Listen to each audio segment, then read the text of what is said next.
I was reading your LinkedIn and you said something like less than 1% of organizations have operationalized, safe and effective AI.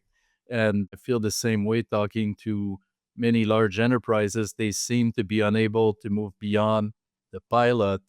Often, some of the risks that are cited are data loss through prompts, file uploads, unfettered continuous access to data by AI models.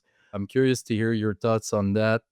There could be safe adoption or there could be ad hoc, whatever goes adoptions. What are you seeing as the biggest risks and how are enterprises going to transform themselves to actually deploy and go from 1% to 100%? So again, it goes back to giving them the right tools inside of the four walls of the enterprise, right? So that way they're not just going to chatgpt.com and, opening up a free browser and then dumping in PDFs that are corporate confidential, right? So the number one thing that we're seeing right now from a data security perspective is accidental data exfiltration, right? Which is, them taking a spreadsheet that has, payroll data or a spreadsheet, maybe something less personal, but still incredibly important from a data protection perspective. Maybe it's, some Salesforce data, right? It's a list of customers and, what they've purchased already and what they intend to purchase in the next quarter, and then dumping that into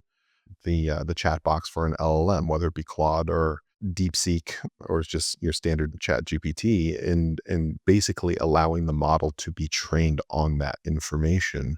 Because the way that the enterprise user agreement works is like, hey, look, we're going to give you chat GPT for free. And if you're not using our API, then, we're allowed to train on your data. That's sort of the trade that you're making as a consumer. And so if in the enterprise, you're allowing your employees or enabling your employees accidentally by not blocking chat.com or chatgpt.com, then you are creating a data exfil problem inside of your organization. And so that is the risk.